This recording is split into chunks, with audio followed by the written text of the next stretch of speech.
Mesdames, Messieurs, bonjour. Bonjour à vous, bonjour à tous. Bonjour à tous, chers frères. Je suis Élisée Yonta, analyste financier et économiste.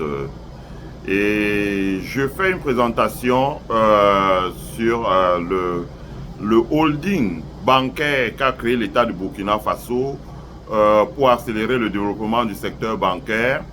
Rappelez-vous, la première présentation portait sur le holding bancaire et la souveraineté monétaire. Et suite à ce direct, j'ai reçu 3 questions sur ma chaîne YouTube et j'ai pensé que c'était nécessaire de répondre d'abord à ces 3 questions avant d'évoluer dans la présentation. Donc je vais lire les 3 questions. La première question, c'est une question de Sogboudienne. Voilà, Sogboudienne qui pose la question, super présentation comme toujours. J'ai bien compris le rôle de la banque dans leur projet, mais pas celui de la compagnie de réassurance. Aussi, je demande comment ils vont faire pour avoir une grande influence avec seulement 10 milliards de capital pour la holding, alors que c'est déjà le capital social minimal requis pour une compagnie de réassurance et 50% de celui requis pour une banque. Voilà. Donc, Sogboudienne pose la question des fonds propres. Et je vais essayer de faire ça très simplement hein, pour que ce ne soit pas trop technique parce que je vois que quand c'est trop technique, ça décourage beaucoup de personnes qui se disent, bah voilà, ce dont on parle là-bas, c'est pas pour nous. Donc, le capital social, c'est ce que l'État met à la création de l'entreprise. D'abord, pour la réassurance, il faut expliquer ce que c'est qu'une compagnie de réassurance. Une compagnie de réassurance, donc quand vous assurez votre voiture ou votre maison ou votre immeuble chez un assureur, l'assureur en fait prend le risque, prend les primes de risque et réassure votre... donc l'assureur lui-même a un assureur au-dessus de lui qu'on appelle un réassureur. Donc le réassureur a l'avantage de concentrer les risques et de payer bon voilà les primes quand il y a et de payer les dommages et intérêts à l'assureur quand il y a des problèmes. Bon, le problème c'est le suivant, c'est que si vous prenez au moins les bâtiments publics au Burkina Faso, les bâtiments publics au Burkina Faso, ça il faut pas les ceux qui disent, quand je dis bâtiments publics, c'est les bâtiments qui appartiennent aux collectivités locales. Ça peut être les communes, dont les villes. Ça peut être les États dans les régions. Ou ça peut être l'État central, dans l'État national. Donc, ils ont des bâtiments qu'ils assurent. Les bâtiments des ministères, les bâtiments des collectivités locales, ils doivent avoir des primes d'assurance. Parce qu'en cas de dommage, si le bâtiment s'effondre et qu'il y a des gens qui sont blessés, il y a les véhicules administratifs. Les véhicules administratifs doivent avoir une police d'assurance, etc., etc. Bon. À partir du moment où l'État a une société de réassurance, vous avez beaucoup d'entreprises qui gagnent, comme on dit, des marchés pour assurer ces biens-là. Et je peux dire que c'est les secteurs moins risqués parce que très souvent, quand les primes d'assurance sont payées chez eux, il n'y a pas souvent de dommages à payer. Donc, il n'y a pas souvent de dommages à payer. Prenez les véhicules des ministres, prenez les véhicules, la manière dont c'est utilisé, c'est bureau, travail, travail, bureau. Et même quand ils sont en déplacement, c'est souvent très bien encadré. Le Burkina Faso a une compagnie aérienne nationale. La compagnie aérienne nationale a des avions et les avions doivent être assurés, etc., etc. La probabilité qu'il y ait un accident, donc un dommage à payer dans un avion qui est bien entretenu, c'est un événement qui peut survenir une fois tous les 30 ans pour un avion par exemple. Donc ça veut dire que les risques sont faibles. Il ne faut pas croire quand même, les risques sont faibles. Donc la compagnie de réassurance va engager des actuaires et les risques sont faibles. À partir de ce moment, l'État, pour favoriser la concurrence, peut par exemple faire que les entreprises qui assurent qui assurent ces biens-là utilisent la société d'État comme réassureur, ce qui va permettre à l'État d'engranger à travers une entreprise publique une partie des primes d'assurance qui vont être versées. Voilà, donc c'est important. Maintenant, la question que pose aussi notre auditeur, c'est de dire Oui, mais le capital social de la holding qui est de 10 milliards est insuffisant. C'est vrai, mais je pense qu'on va en parler devant. Le capital social de la holding qui est de 10 milliards est insuffisant. Je rappelle que vous pouvez aller regarder, par exemple, le capital social de UBA.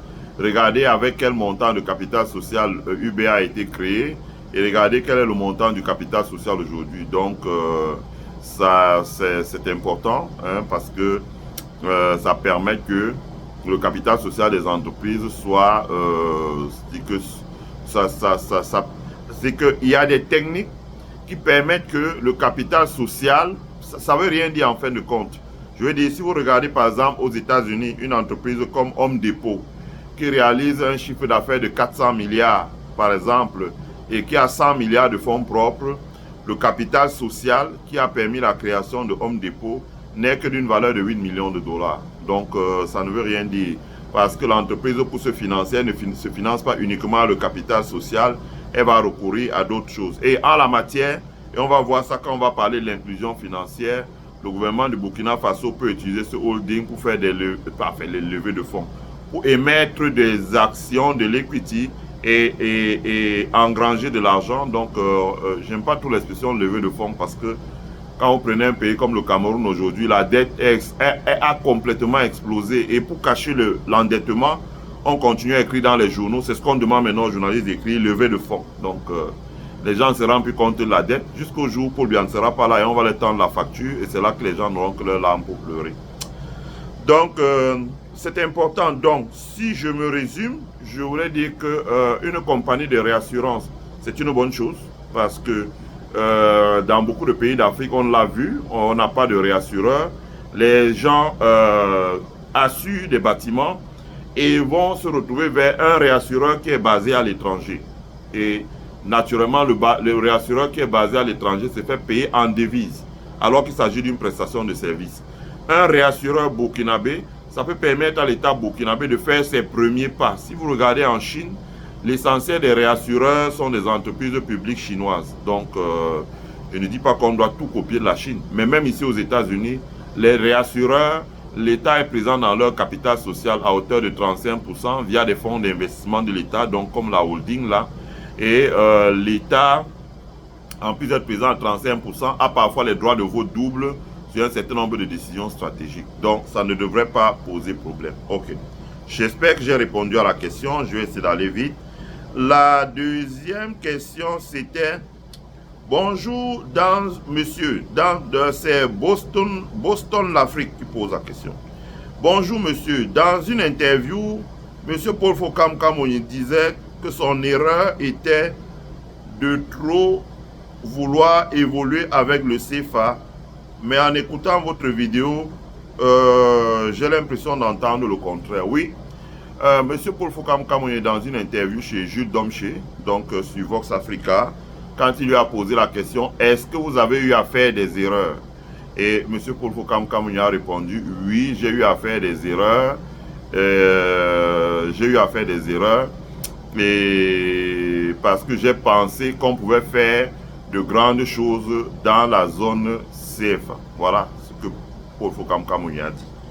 Alors, j'essaie d'expliquer à la personne. Donc, si c'est ce que je suis en train de... J'ai essayé de développer dans la notion de souveraineté monétaire avec la création du holding.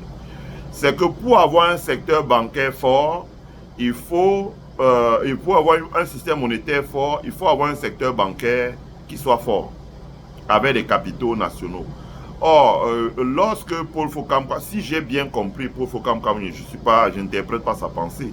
Quand il dit qu'on ne peut pas faire de grandes choses dans la zone CFA, ben, c'est parce que, logiquement, le rôle de la Banque centrale, c'est la politique de croissance et de l'emploi. La croissance et l'emploi. La croissance et l'emploi. Donc, il faut noter ça. Certes, il y a l'inflation, mais la croissance et l'emploi. Or, ce qu'on constate, c'est que dans les pays de la zone CFA, la Banque centrale n'utilise qu'un seul outil pour la politique monétaire, c'est celui qui est de contenir l'inflation. En revanche, la Banque centrale n'a aucun outil pour la croissance et l'emploi. Je prends un exemple. La Banque centrale aurait pu développer les prêts hypothécaires. Quand vous regardez aux États-Unis, les banques centrales, par exemple, ont 50% de... Les banques centrales ont 50 à 56% des prêts qui sont accordés. Ce sont des prêts pour les prêts hypothécaires, les mortgages. Donc, vous achetez un bien qui existe déjà. De plus, les banques ont des lignes de crédit, parfois en combinaison avec l'État, pour soutenir les développeurs immobiliers. Donc, ils construisent énormément. Donc, quand ils construisent, il y a énormément de croissance. Que ce soit la BCA ou que ce soit la BA, vous n'avez aucun dispositif pareil. La conséquence, le marché des prêts hypothécaires n'existe pas, le marché de développement immobilier n'existe pas. Et à partir de ce moment, si vous êtes un banquier, vous êtes un peu frustré. Deuxièmement, la banque centrale n'a pas d'outils comme vraiment comme l'open market, comme les politiques d'open market, de quantitative easing et autres. La banque centrale n'utilise que modérément la politique de taux d'intérêt. Bref, il n'y a pas les instruments de la croissance et de l'emploi. À partir du moment où il n'y a pas l'instrument de la croissance et de l'emploi, si vous êtes une banque commerciale, vous ne pouvez pas faire grand-chose. Voilà, donc c'est pour ça que vous voyez les pays de l'AES essaient de se battre pour mettre en place, par exemple, la banque de développement de l'AES, qui est une banque sous le modèle banque de développement, mais aussi une banque d'investissement qui va être chargée, peut-être adossée sur l'or, de rechercher des financements internationaux pour financer des infrastructures des vraiment structurantes. Ça veut dire des barrages, des centrales solaires, des centrales éoliennes, des lignes de chemin de fer, des ports secs, des zones industrielles, des autoroutes, pour permettre aux États, voilà, de pouvoir attirer les investisseurs, que les investisseurs puissent travailler dans un environnement qui soit à peu près le même que l'environnement international. Des pipelines, par exemple, pour transporter le gaz, le pétrole, etc., etc., des raffineries. Donc, c'est de ça qu'il s'agit. Donc, dans ce contexte, vous voyez bien que M. Paul Fokam, tel qu'il exprime, je vais dire que pour se rendre compte, il faut faire un voyage, par exemple, dans un pays comme l'Afrique du Sud. Si vous rendez en Afrique du Sud, vous allez voir immédiatement, quand vous arrivez même à l'aéroport, vous voyez la manière dont on traite les investisseurs au niveau des banques centrales, la disponibilité pour pouvoir réaliser les projets. Ce n'est pas la même chose que ce que nous réalisons dans la zone CFA. Donc, à partir de ce moment, ça perturbe énormément. Donc, c'est de ça qu'il s'agit. Et enfin, je prends la question d'un de nos frères ghanéens. Il faut que je retrouve ça. Je retrouve ça rapidement. Ok. La question de nos frères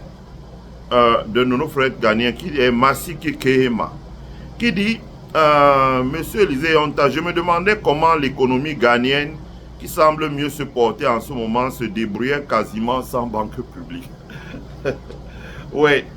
Je ne vais pas tacler mon aîné Kwesi Mboche, qui a été ministre des Finances au Ghana, qui était un fonctionnaire du Fonds monétaire international, qui a peut-être permis que le Fonds monétaire international refinance la dette du Ghana, que le Ghana se débarrasse d'un boulet qui était la dette, comme le Sénégal est en train d'essayer de le faire maintenant, et que le Ghana essaie de revenir sur le droit chemin. Donc,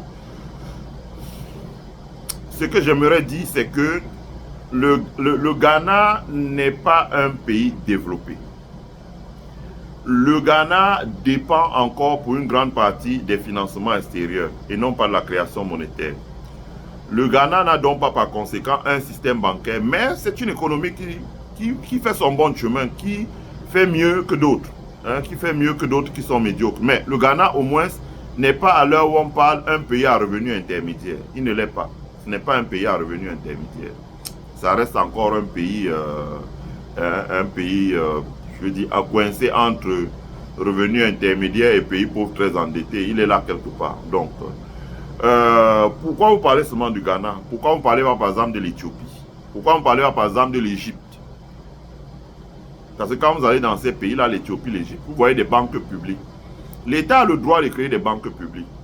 Parce que lorsque l'État crée des banques publiques, et comme je vais l'expliquer dans le troisième direct sur le sujet, les banques publiques, ça fait aussi du bien à l'État, puisque ça permet de créer, ça permet à l'État, par exemple, ça permet que soit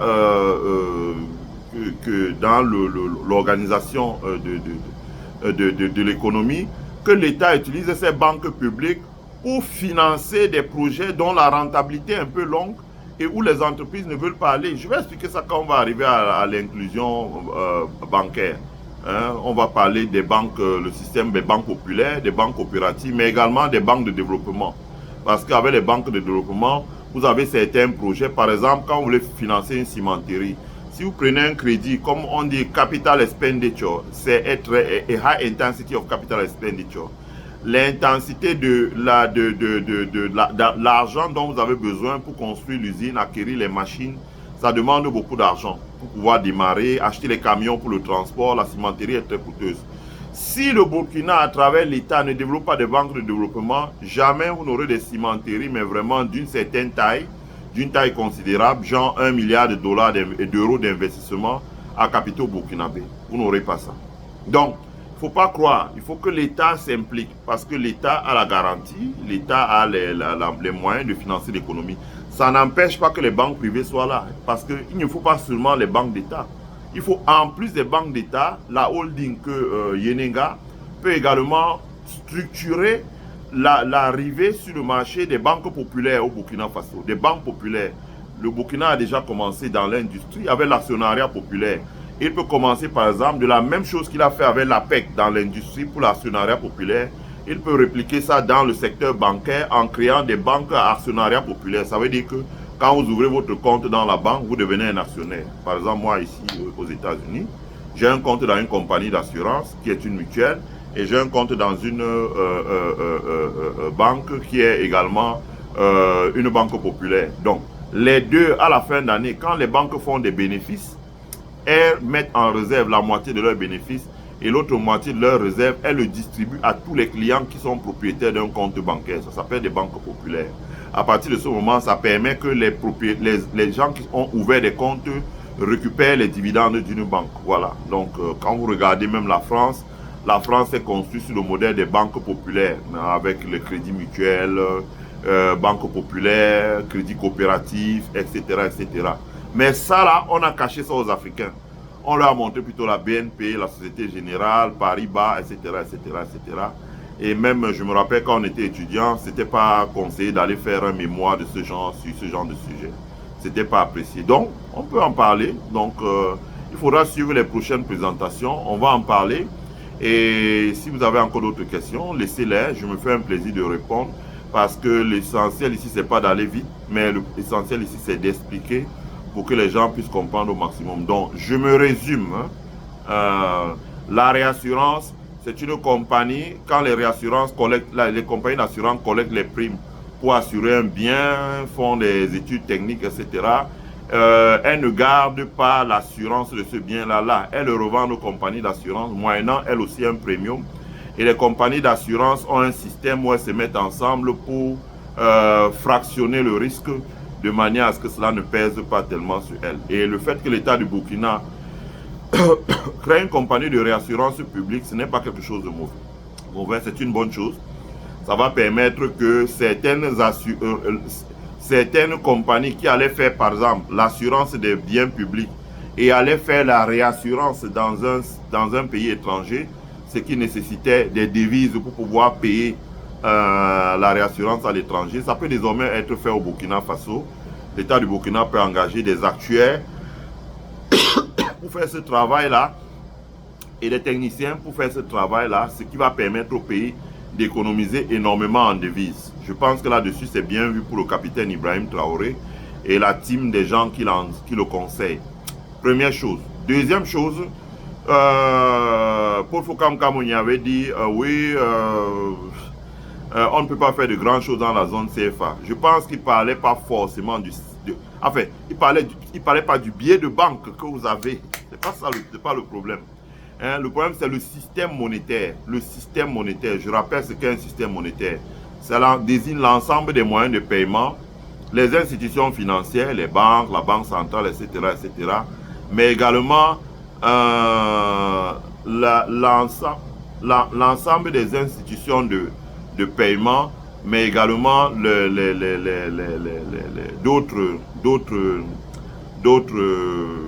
biens. Donc, l'ensemble des institutions de paiement, l'ensemble des institutions financières et bancaires, publiques comme privées, mais également l'ensemble des règles de droit qui gouvernent le fonctionnement. Voilà. Et que la mission principale de la Banque centrale, c'est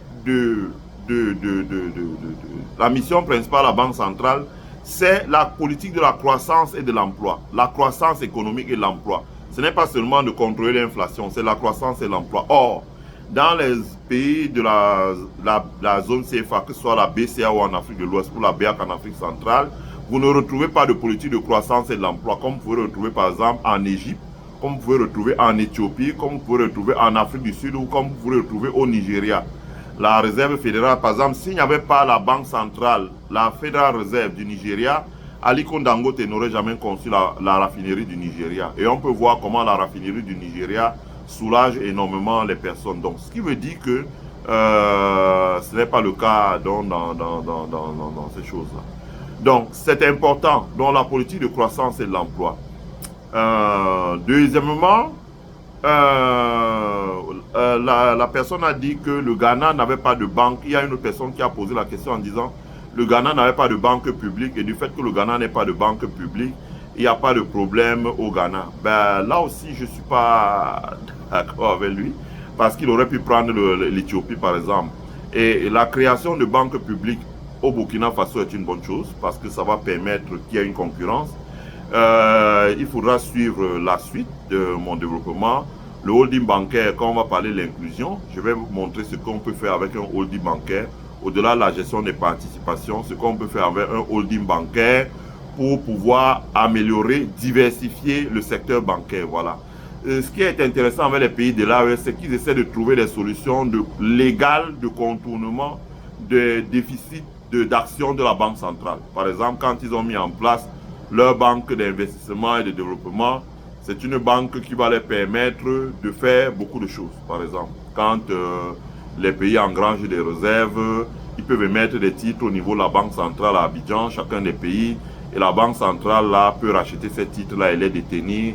Par exemple, bref, il y a beaucoup de techniques. On aura l'occasion de venir là-dessus et on va expliquer ça. Donc, de la même manière, la mise sur pied d'un holding, on va en parler devant, mais on a encore 2 directs à faire dessus, va permettre par exemple aux États de l'AES d'engranger de l'argent. Voilà. Donc,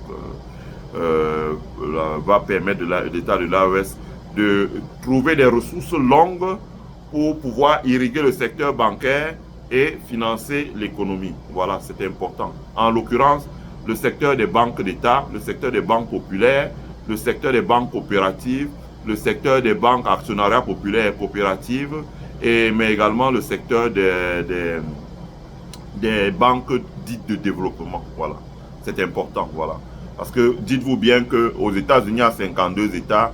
Il y a des États ici comme la Californie qui, sur le modèle de banque de développement, ont une 50aine de banques. Alors, je ne vois pas la raison pour laquelle, dans un pays comme le Burkina Faso, il n'y aurait pas une dizaine de banques sur le modèle banque de développement, une dizaine au Mali, une dizaine au Niger et même une dizaine dans l'AES tout court. Voilà. Dans ce domaine, l'abondance ne nuit pas. Voilà, je suis arrivé. J'espère que j'ai répondu à vos questions. Laissez-moi vos impressions dans le chat. Je me ferai un plaisir de pouvoir refaire un autre direct au besoin si les questions sont pertinentes. Et voilà, donc ici là c'est un modèle participatif. Ce qu'on recherche, c'est que les gens comprennent ce dont on est en train de dire et on essaie de simplifier autant que faire se peut la conversation pour que ce soit plus accessible au plus grand monde. Je sais que c'est un peu trop technique, mais on va essayer de simplifier au maximum. Je vous souhaite à toutes et à tous de passer une bonne journée. Mettez un like sur la vidéo. Partagez la vidéo sur votre mur, sur le mur de vos amis, dans vos groupes, dans le groupe de vos amis. Invitez vos amis à s'abonner sur notre chaîne ici. C'est la chaîne du savoir. C'est la chaîne du savoir. Du savoir économique surtout, géopolitique et autres. Mais enfin,